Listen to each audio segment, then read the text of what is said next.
कि सरकारें अंतिम वर्ष में घोषणाएं करने का काम करती है, लेकिन भारतीय जनता पार्टी के मुख्यमंत्री भजनलाल शर्मा ने पहले 45 दिन में ईआरसीपी की घोषणा की थी और उस समय कांग्रेस ने कमेंट्स किया था कि ये ऐसी घोषणा है जो पूरी नहीं होगी। लेकिन जल्द ही ऐसा समय आया, मध्य प्रदेश से हमारा एग्रीमेंट हुआ, केंद्र सरकार से उसकी स्वीकृति हुई और अब माननीय प्रधानमंत्री जी ने उसका शुभारंभ किया और जल्द ही काम प्रारंभ हो जाएंगे और आपको नजर आएगा कि 2 लाख हेक्टेयर भूमि इस ईआरसीपी के लगती हुई जो इस क्षेत्र में हमारे जिलों में आने वाली है, पूर्वी राजस्थान में, वो संचित होना प्रारंभ हो जाएगी और कई गांवों में पीने के पानी की समस्या का भी समाधान होगा। मैं आपसे मात्र इतना कहना चाहता हूं कि हमने इस 1 वर्ष में जो ऐतिहासिक काम भारतीय जनता पार्टी की भजनलाल सरकार ने किए हैं, वो आने वाले कुछ दिनों में धरातल पे उतरेंगे और उसके साथ ही हमारे प्रदेश के अंदर औद्योगिक क्षेत्र में जो काम हुए हैं, जितनी सरलता हमने औद्योगिक क्षेत्र में निवेशकों के लिए की है, उससे उद्योग जगत में भी एक आंधी सी आई। अभी एक दिन मैं मुख्यमंत्री जी के साथ नीम का थाना था और बहरोड इंडस्ट्रियल्स की मीटिंग में था।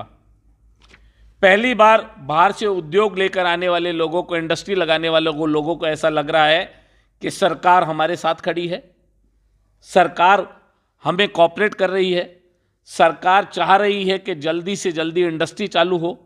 सरकार उन औपचारिकताओं को पूरी करने के लिए विशेष तौर पर हर सेक्टर में हम लोगों ने आईएएस अधिकारियों को लगाया जो उस पर विशेष तौर पर काम करेंगे और जल्द ही सारी कंडीशंस को पूरी कर इंडस्ट्री चालू करेंगे। अन्नदाता की हम बात करें तो जहां पर 6,000 रुपये वार्षिक माननीय प्रधानमंत्री जी किसान को दिया करते थे, हमारा पहला स्टेट ऐसा है जिसमें भजनलाल जी ने उसका शुभारंभ किया और हर वर्ष हम लोग हमारे वादे के अनुसार 2,000 रुपये सालाना किसानों को राज्य सरकार की ओर से देकर उसको 8,000 रुपये सालाना हमने करने का काम किया। आपको ध्यान में होगा, सिंचाई के क्षेत्र में लगभग 6,000 सिंचाई पंप की किसानों को स्कीम दी जाती थी, उसको भी बढ़ाकर हमने 9,500 किया। और हम लोगों ने महिलाओं के क्षेत्र में भी बड़ा काम किया। जो महिलाएं राजस्थान के अंदर गहलोत सरकार में अंधेरा होने के बाद निकलने में डर था, जिनको संकोच करती थी, डर रहता था, उनको सुरक्षा देने का काम किया। माननीय प्रधानमंत्री जी ने भी आरक्षण का विधेयक लाकर महिलाओं को ऐसा तोहफा दिया। आने वाले समय में मित्रों, महिलाएं हमारे साथ खड़ी होंगी, हमारी माता बहनें हर क्षेत्र में अग्रणी भूमिका निभाने वाली है। शिक्षा के क्षेत्र में भी पेपर लीक जैसी घटनाओं पर ब्रेक लगाया। पेपर लीक जो राजस्थान के अंदर 19 बार हुए थे, इन 1 सालों के अंदर भी एक भी पेपर लीक की घटना नहीं है। हम लोग भाग्यशाली हैं, हमें ऐसे मुख्यमंत्री मिले जिन्होंने युवाओं के भविष्य के साथ खिलवाड़ करने वाले सभी 200 लोगों को, 200 अधिकारी, अध्यापक, या हम कहें कि उसमें जिन जिन लोगों का जुर्म साबित हुआ, 200 लोगों को सलाखों के पीछे भेजने का काम भी माननीय मुख्यमंत्री जी ने किया।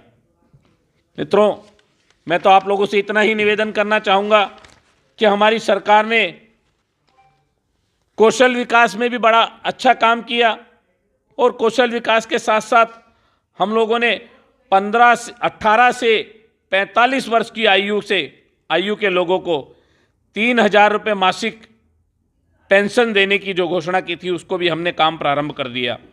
घुमंतु जाति के भी लगभग 17,158 पट्टे हम लोगों ने सिंगल डे में राजस्थान में दिए। ये एक बड़ा इतिहास हम लोगों ने बनाया। 17,158 लोगों को घर बनाने के लिए जमीन उपलब्ध कराने का काम भी किया।